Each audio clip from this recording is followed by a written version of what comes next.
Good morning all friends. मेरे legal advice by Sheikh Javed Mohammad advocate channel पर आपका स्वागत है। आज के हमारे वीडियो का टाइटल है, क्या पिता की वसीयत के बाद रजिस्ट्री या रजिस्ट्रेशन करवाना होगा। ये एक हमारे व्यूअर्स का भी सवाल है, बड़ा ही महत्वपूर्ण सवाल है क्योंकि वसीयत से रिलेटेड हम बात कर रहे हैं।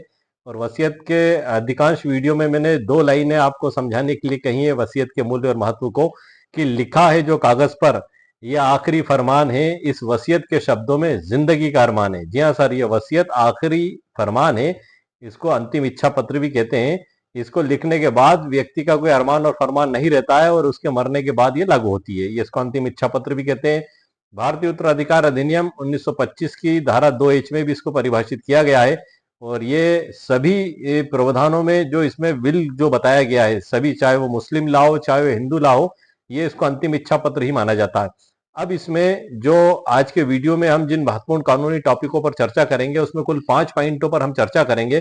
बड़ा ही महत्वपूर्ण टॉपिक है और ये एक व्यूअर्स का ही सवाल नहीं है सर, ये हजारों लाखों लोगों का सवाल है। क्योंकि अक्सर लोग कानून की जानकारी के अभाव में इस भ्रम में रहते हैं कि अब यदि पिता ने वसीयत कर दी है तो क्या अब हम इसको जब अपने नाम संपत्ति कराएंगे, नामांतरण कराएंगे, तो क्या हमें इसका रजिस्ट्रेशन करवाना होगा या रजिस्ट्री करवाना होगी। आज के इस महत्वपूर्ण सवाल का और महत्वपूर्ण टाइटल का जवाब मैं 5 पॉइंटों में आपके लिए लेकर आया हूं। और सर्वोच्च न्यायालय का एक लैंडमार्क जजमेंट। वैसे सर्वोच्च न्यायालय ने, आपको मैं बता दूं कि आज से 73 साल पहले 1953 में इस जो टॉपिक है हमारा वीडियो का, इसका जवाब दे दिया है। उसके पैरा क्रमांक 4 में दिया है। वो पैरा क्रमांक भी मैं आपको पढ़कर बताऊंगा। वो जजमेंट है आपका ईश्वर देव नारायण सिंह विरुद्ध श्रीमती कामता देवी और अन्य 25 फरवरी 1953। ये आज से 73 साल पहले इस सवाल का जवाब दिया जा चुका है और कानून में भी इस सवाल का जवाब लिखा हुआ है। उन सभी टॉपिकों पर कुल 5 पॉइंटों में मैंने आपके लिए एक महत्वपूर्ण वीडियो तैयार किया है। जो 5 पॉइंट आज के वीडियो में होंगे महत्वपूर्ण, वो नंबर 1 है, क्या वसीयत के बाद रजिस्ट्री अनिवार्य है। नंबर 2 है संबंधित महत्वपूर्ण कानून, इससे रिलेटेड। नंबर 3 है वसीयत के बाद किन दस्तावेजों की आवश्यकता होगी। नंबर 4 है नामांतरण कैसे कराया जाएगा। 5वां है सरल उदाहरण। और 6ठा है वसीयत लागू करने की प्रक्रिया। और 7वां जो मैंने आपको बताया लैंडमार्क जजमेंट। ये सारी जानकारी मैंने आपके लिए ई बुक पीडीएफ के अंदर तैयार करके रखी है। ई बुक पीडीएफ कुल 13 अध्यायों में मेरे द्वारा बनाई गई है और शुरुआत मुख्य मुद्दे से की गई है। जो व्यूअर्स रेगुलर तौर पे मेरा वीडियो देखते हैं और ई बुक पीडीएफ खरीदते हैं, मैं उनको ये जरूरी जानकारी बता दूं कि ये ई बुक पीडीएफ जो मैंने अभी जस्ट परसों ही एक वीडियो अपलोड किया है कि वसीयत और नामांतरण पूर्ण मार्गदर्शिका, सुप्रीम कोर्ट के ऐतिहासिक फैसले, ड्राफ्ट और कानूनी प्रक्रिया। इस ई बुक पीडीएफ में सामग्री लगभग वही है, लेकिन हमारे वीडियो का जो आज का टाइटल है, ये अतिरिक्त सामग्री उस ई बुक पीडीएफ में अतिरिक्त जोड़ के बढ़ा दी गई है। ये महत्वपूर्ण पैरा उसमें बढ़ाए गए हैं, लैंडमार्क जजमेंट बढ़ाए गए हैं। बड़ा ही महत्वपूर्ण वीडियो है और बड़ा ही महत्वपूर्ण ई बुक पीडीएफ भी मैंने आपके लिए तैयार किया है। उसी ई बुक पीडीएफ के अंदर से मैं आपको आगे की जानकारी दूंगा। आइए सर, लेट्स गो। आप देख रहे हैं सर कंप्यूटर स्क्रीन पर, शुरुआत मुख्य मुद्दे से। नंबर 1 है हमारा, पॉइंट नंबर 1 है, प्रश्न नंबर 1 है, क्या वसीयत के बाद रजिस्ट्री अनिवार्य है। इसका सीधा जवाब है जी नहीं। भारतीय कानून के तहत वसीयत के आधार पर संपत्ति का हस्तांतरण होने पर किसी नई सेल डीड या रजिस्ट्री की आवश्यकता नहीं होती। ये आप ध्यान रखें कि वसीयत के आधार पर यदि संपत्ति का ट्रांसफर आपको कर दिया गया है आपके पिता के द्वारा, तो बाद में आपको उसको रजिस्ट्री या सेल डीड नहीं करवाना होगी। यहाँ पर 2 प्रश्न निकल कर आते हैं, एक तो रजिस्ट्री और एक रजिस्ट्रेशन। तो रजिस्ट्रेशन जो है, रजिस्ट्रेशन एक्ट 1908 की धारा 17 के तहत भी वसीयत को रजिस्ट्रेशन से छूट दी गई है। एक विकल्प के तौर पे आप उसको यदि चाहे तो रजिस्ट्रेशन करवा सकते हैं, और अगर आप ना चाहे तो ना कराएं। आप इसको हस्तलिखित भी रख सकते हैं, होलोग्राफिक, या टाइप करवाकर नोटरी वकील साहब से नोटरी भी करवा सकते हैं, या रजिस्ट्रेशन एक्ट 1908 की धारा 17 के तहत आप रजिस्ट्रार कार्यालय में जाकर रजिस्टर्ड भी करवा सकते हैं, लेकिन ये नेसेसरी नहीं है। अब हम आगे देखते हैं कि पंजीकरण अधिनियम की धारा, पंजीकरण अधिनियम 1908 जो है, रजिस्ट्रेशन एक्ट 1908, इसकी धारा 17 के तहत वसीयत का पंजीकरण अनिवार्य नहीं है। ये इसी बुक पीडीएफ में मैंने लिख दिया है। और रजिस्ट्री बिक्री विलेख तब होती है जब संपत्ति को बेचा जाता है। वसीयत उत्तराधिकार का मतलब सक्सेशन का मामला है, बिक्री का नहीं। यहां पर आप समझ ले थोड़ा सा कि यदि कोई व्यक्ति वसीयत लिखे बगैर मर जाता है तो हिंदू उत्तराधिकार अधिनियम 1956 के तहत जो उत्तराधिकार के नियम दिए गए हैं उसके अनुसार ही फिर संपत्ति उसके वारिसों में बांटी जाती है। इन पे मैं स्पेशल वीडियो बना चुका हूं, हिंदू उत्तराधिकार अधिनियम 1956 की धारा 8, धारा 5, धारा 6, धारा 14 जिसमें पूर्ण स्वामी के अधिकार दिए गए हैं महिला को, ये सारे वीडियो मेरे चैनल पर अपलोडेड है और उनकी ई बुक पीडीएफ भी बनाकर उन्हीं वीडियो के नीचे डिस्क्रिप्शन बॉक्स में मेरे द्वारा लिंक दे दी गई है। कई लोग पूछते हैं कि ई बुक हमें कैसे प्राप्त होगी, तो सर जब आप इसको बाय करेंगे तो आपकी ईमेल आईडी पर आएगी, वहां पर डाउनलोड लिखा दिखाई देगा, जब आप उस पर क्लिक करेंगे तो डाउनलोड हो जाएगी। अब इसमें हम देखते हैं पॉइंट नंबर 2, संबंधित महत्वपूर्ण कानून। नंबर 1 है भारतीय उत्तराधिकार अधिनियम 1925, दूसरा हिंदू उत्तराधिकार अधिनियम 1956 और तीसरा पंजीकरण अधिनियम 1908। ये 3 महत्वपूर्ण कानून है जो हमारे इस सवाल पर लागू होंगे। इसमें भारतीय उत्तराधिकार अधिनियम जो 1925 है, या इसमें जो बताया गया है वसीयत लिखने, गवाहों की भूमिका और प्रोबेट की प्रक्रिया को इसमें बताया गया है। यहाँ पे मैं बता दूं कि भारतीय उत्तराधिकार अधिनियम 1925 की धारा 59 और धारा 63 जो इसी ई बुक पीडीएफ में आगे आएंगी, बड़ी महत्वपूर्ण है। धारा 59 में बताया गया है कि वसीयतकर्ता का स्वस्थ चित्त और बालिग होना जरूरी है, और धारा 63 कहती है दूसरे नंबर की कि वसीयतकर्ता जब वसीयत लिखता है तो उसके समक्ष ही उसके गवाह दो गवाह है वो उस वसीयत पर हस्ताक्षर करेंगे, और गवाहों के सामने ही वसीयतकर्ता भी उस वसीयत पर हस्ताक्षर करेगा। और उन जो वसीयतनामा लिखा गया है उसके जो गवाह हैं उनकी जानकारी में भी ये बात होना चाहिए कि इस वसीयत में क्या लिखा गया है, वसीयतकर्ता को उन्हें बताना होगा। ये महत्वपूर्ण बातें हैं। ये सर्वोच्च न्यायालयों के द्वारा कई फैसलों में सर बताई गई हैं। उन्हीं फैसलों में से कई फैसले मैंने इस ई बुक पीडीएफ में लिखे भी हैं। तकरीबन 5 लैंडमार्क जजमेंट और अतिरिक्त इस ई बुक पीडीएफ में मेरे द्वारा लिखे गए हैं। अब हम दूसरा देख लेते हैं सर, हिंदू उत्तराधिकार अधिनियम 1956। यदि वसीयत नहीं है या अवैध हो गई है तो संपत्ति का बंटवारा इसी कानून के तहत होता है। तीसरा आएगा सर पंजीकरण अधिनियम 1908। वसीयत के पंजीकरण से संबंधित नियमों के लिए इसको बनाया गया है कि इसका रजिस्ट्रेशन वैकल्पिक है, आवश्यक नहीं है। तीसरा पॉइंट आता है सर हमारा, वसीयत के बाद किन दस्तावेजों की आवश्यकता पड़ती है। उसमें नंबर 1 है मृत्यु प्रमाण पत्र, दूसरा प्रोबेट, तीसरा उत्तराधिकार प्रमाण पत्र और चौथा है गवाहों के बयान। मृत्यु प्रमाण पत्र की आवश्यकता हमें कब पड़ती है कि पिताजी का मूल मृत्यु प्रमाण पत्र सबसे महत्वपूर्ण दस्तावेज है। जब आप नामांतरण करवाने जाएंगे चाहे नगर निगम, नगर पालिका या तहसीलदार, नायब तहसीलदार महोदय के समक्ष, तो आपको डेथ सर्टिफिकेट लगाना जरूरी है, तभी माना जाएगा कि उनकी मृत्यु हो गई। आपके मौखिक कहने से नहीं माना जाएगा। दूसरा है प्रोबेट, यदि आवश्यक हो।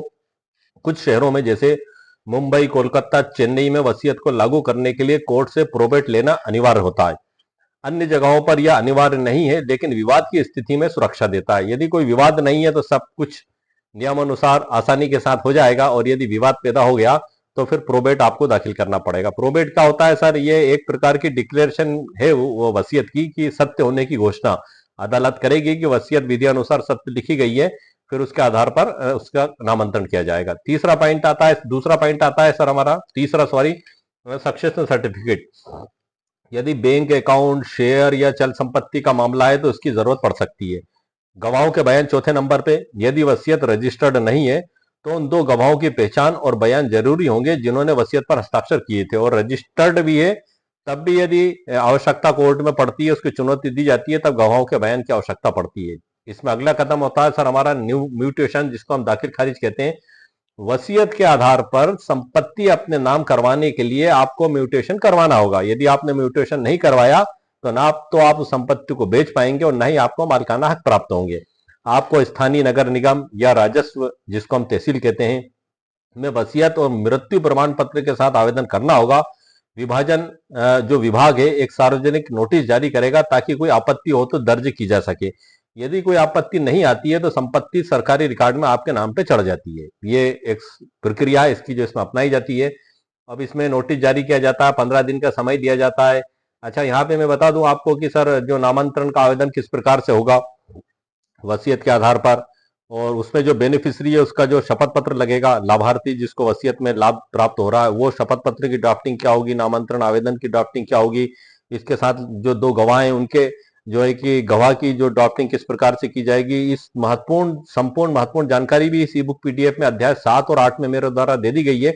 और पिछला जो मैंने वीडियो बनाया उसमें विशेष तौर से उस पे फोकस किया है मैंने। यदि आपको आवश्यकता महसूस हो तो मेरे चैनल पर आप पिछला वीडियो देख सकते हैं, जिसका टाइटल मैंने अभी आपको जस्ट कुछ देर पहले ही पढ़ के सुनाया है। अब इसमें हम देख लेते हैं एक सरल उदाहरण सर। बलविंदर सिंह का मामला हम लेके चलते हैं एक उदाहरण कि बलविंदर के पिता ने अपनी स्व अर्जित संपत्ति की एक वसीयत बलविंदर के नाम की। पिता की मृत्यु के बाद बलविंदर को किसी से वह घर खरीदना नहीं पड़ा। उन्हें केवल निम्नलिखित दस्तावेज लेकर राजस्व विभाग में जाना पड़ा। कौन कौन से? नंबर 1 है पिता का मृत्यु प्रमाण पत्र, दूसरा वसीयत की मूल प्रति, तीसरा 2 गवाहों के शपथ पत्र, जिनकी सारी ड्राफ्टिंग इस ई बुक पीडीएफ में अध्याय 7 और 8 में दे दी गई है। परिणाम क्या हुआ? तहसीलदार महोदय ने सार्वजनिक नोटिस जारी कर दिया। 30 दिन, कई जगह 15 दिन भी होता है, जैसा भी आपके ऑल इंडिया में स्टेट में जो भी प्रावधान हो, 30 दिन या 15 दिन के बाद बलविंदर का नाम सरकारी रिकॉर्ड में दर्ज कर लिया गया। इस प्रक्रिया को नामांतरण या म्यूटेशन कहते हैं। अब छठा पेरा आएगा इसमें हमारा, वसीयत को लागू करने की प्रक्रिया। इसमें भी सर जो लागू करने की प्रक्रिया में आपको नंबर 1 है मृत्यु प्रमाण पत्र देना होगा, दूसरा म्यूटेशन का आवेदन, तीसरा प्रोबेट यदि आवश्यक हो, और चौथा राजस्व रिकॉर्ड में प्रविष्टि। ये इसकी प्रोसेस है। विशेष कानूनी टिप भी मैंने इसमें लिखी है कि वसीयत रजिस्टर्ड हो या ना हो, इसे लागू करने के लिए नामांतरण कराना अनिवार्य है। बिना नामांतरण के आप उस संपत्ति को आगे ना तो बेच पाएंगे और ना ही उस पर लोन ले पाएंगे। निष्कर्ष क्या हुआ? पिता की वसीयत अपने आप में एक महत्वपूर्ण दस्तावेज है। आपको रजिस्ट्री पर खर्च होने वाले स्टाम्प ड्यूटी देने की जरूरत नहीं, बस सही प्रक्रिया के साथ नामांतरण कराना है। मध्य प्रदेश में रजिस्ट्रेशन जो इसका किया जाता है, वहां पर इसको स्टाम्प शुल्क से मुक्त किया गया है।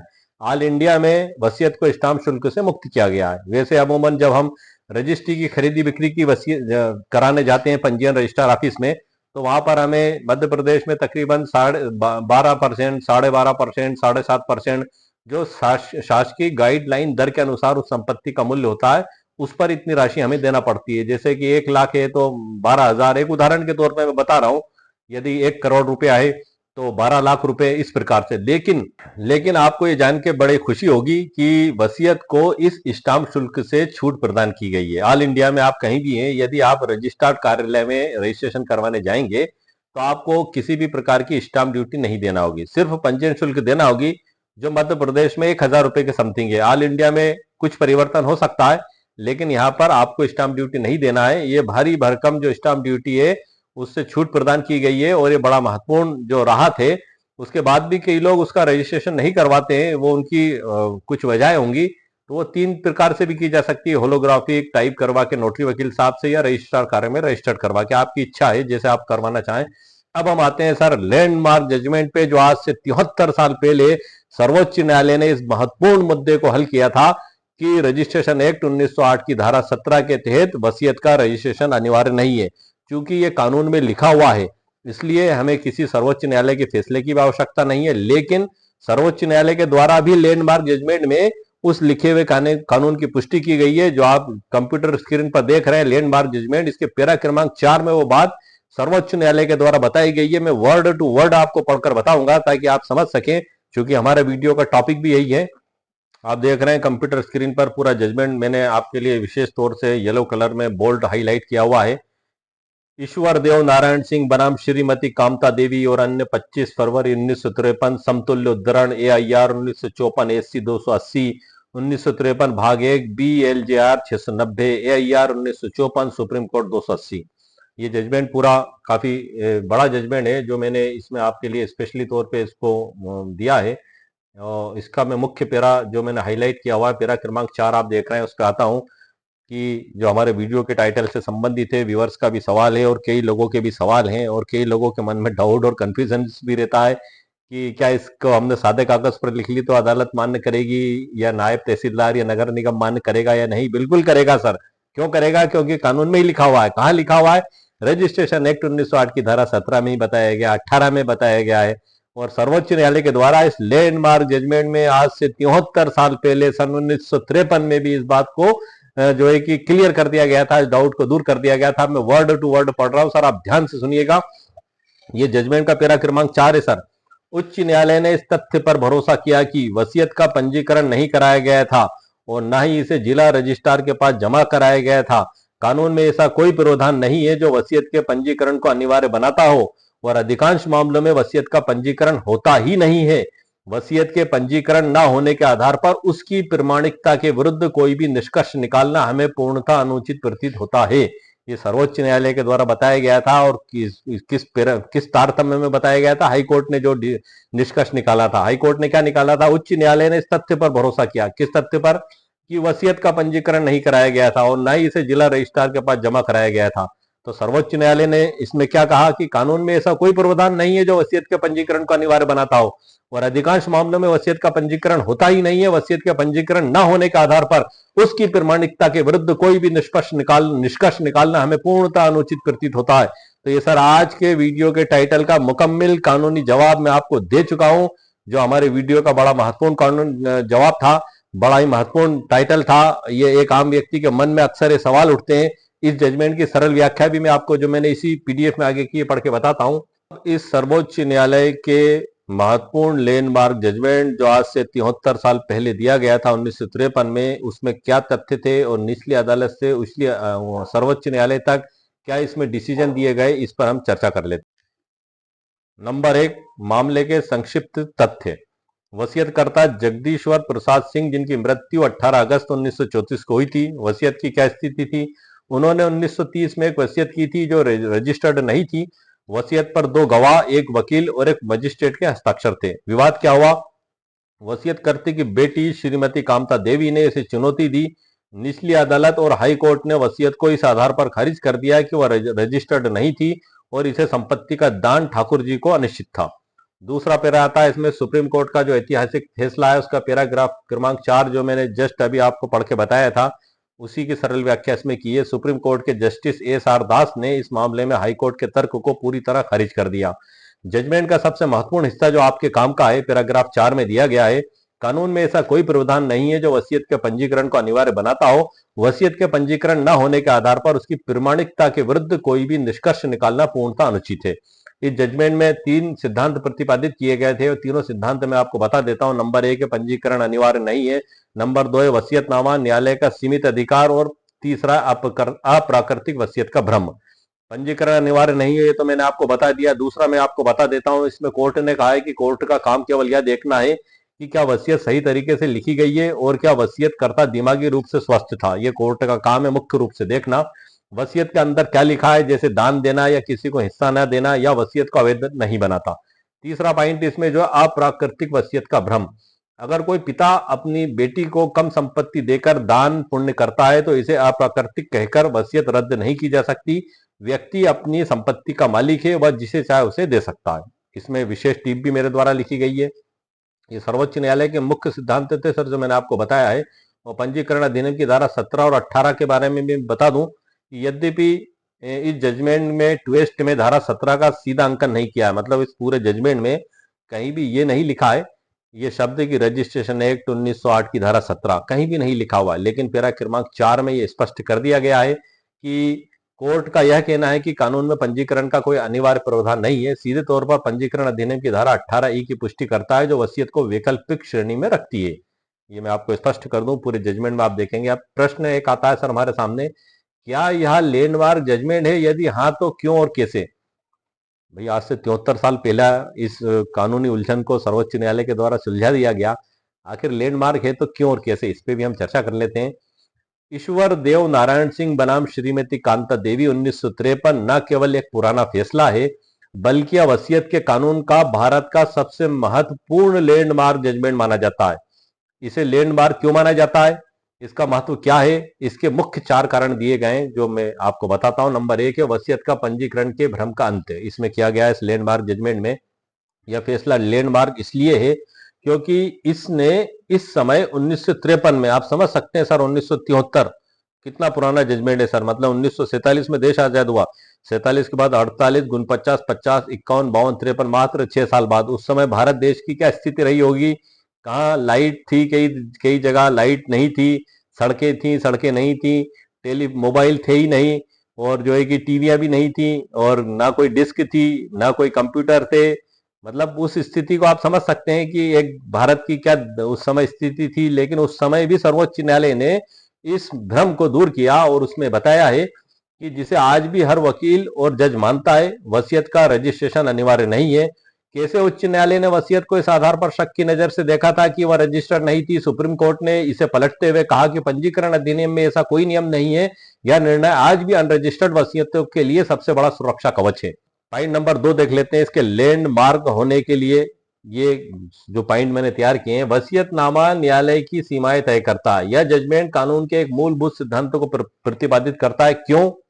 क्योंकि सुप्रीम कोर्ट ने कहा है कि प्रोबेट कोर्ट जो वसीयत की जांच करती है का काम यह देखना नहीं है कि वसीयत अच्छी है या बुरी, उसे संपत्ति का बंटवारा सही है या गलत। मतलब ये न्यायालय का कार्य नहीं है कि अच्छी है बुरी है, उसमें संपत्ति का बंटवारा सही है गलत किया गया। सिद्धांत कोर्ट का काम केवल इतना है कि वो देखे कि वसीयत विधिवत हुई है, निष्पादित हुई है और वसीयतकर्ता स्वस्थ दिमाग का था या नहीं।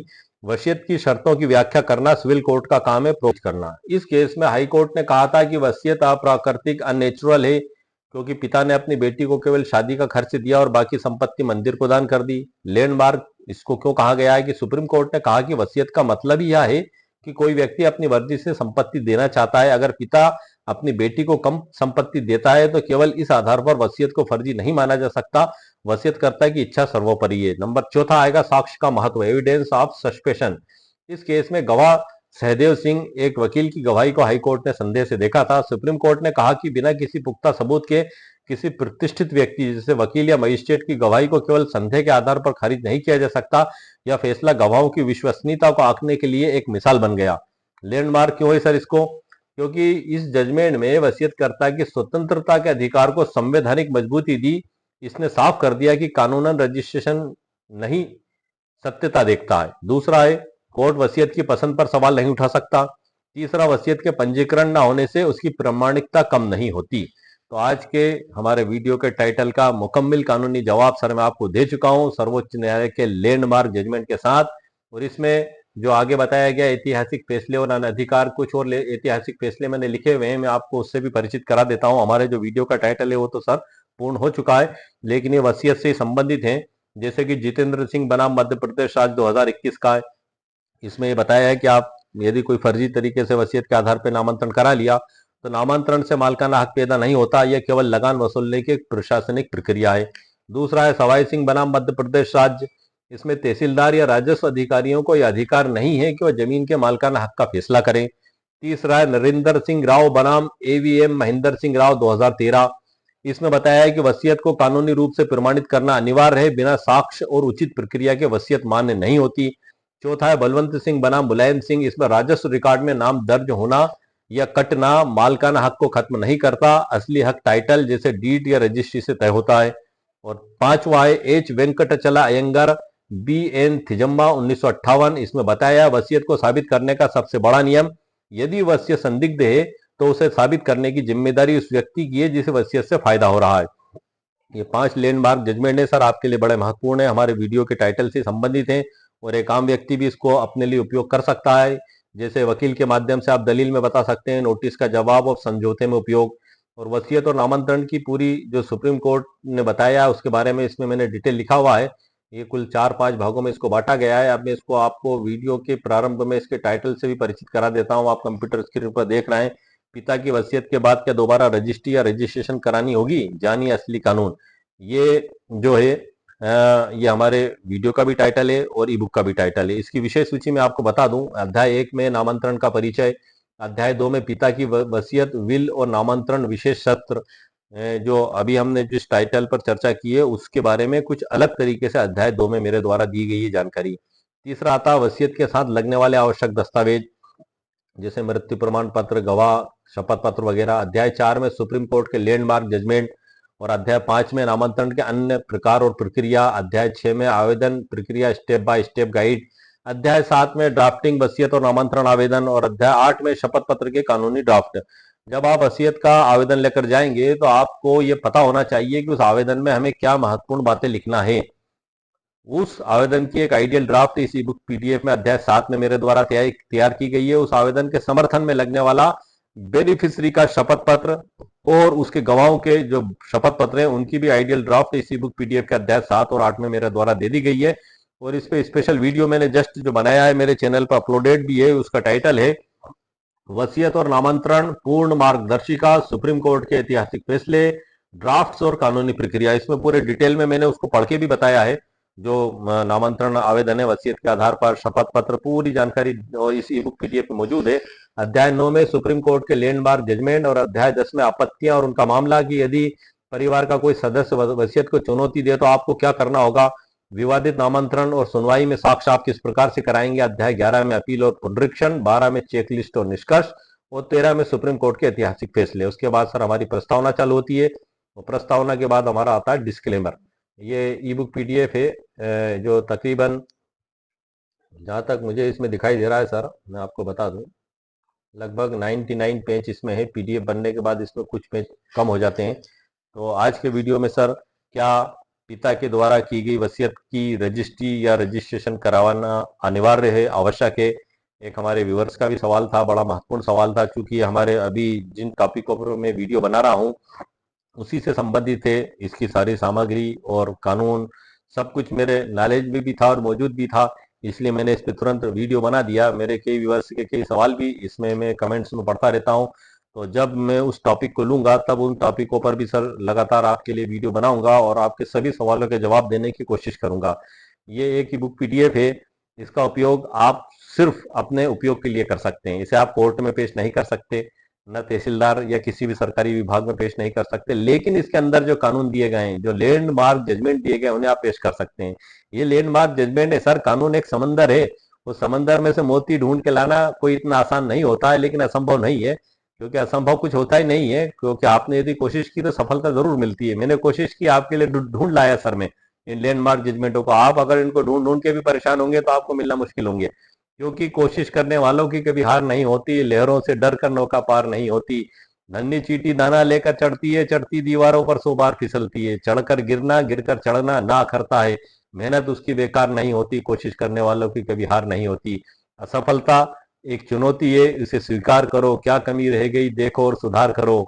संघर्ष का मैदान छोड़कर मत भागो तुम, कुछ किए बगैर ही जय जयकार नहीं होती, कोशिश करने वालों की कभी हार नहीं होती। गोताखोर सिंधु में जाता है, जा जाकर खाली हाथ लौट कर आता है, मुट्ठी उसकी हर बार खाली नहीं होती, कोशिश करने वालों की कभी हार नहीं होती। ये मैंने आपको इसलिए कहा है क्योंकि जब भी हमारे सामने इस प्रकार के सवाल आते हैं और हम दैनिक जीवन में देखते हैं तो हमें बड़ा परेशान होना पड़ता है। इसलिए आप लगातार कोशिश करें, और आपकी गाइडलाइन के लिए मैंने एक प्रयास किया है ई बुक पीडीएफ के जरिए आपकी प्रॉब्लम को सॉल्यूशन करने का। ये मेरा ई बुक क्या है सर, एक पीडीएफ है ये, और ये विभिन्न कानूनों का संग्रह है जो आपको बुक में नहीं मिलेगा सर। ये जैसे आप देख रहे हैं, मैंने पहले भी आपको बताया, ये बुक है, ये शुल्क प्रक्रिया संहिता 1960 है। अब आप आपके हाथ में अगर ये दे दी जाए तो आप इसका किस प्रकार से उपयोग करेंगे?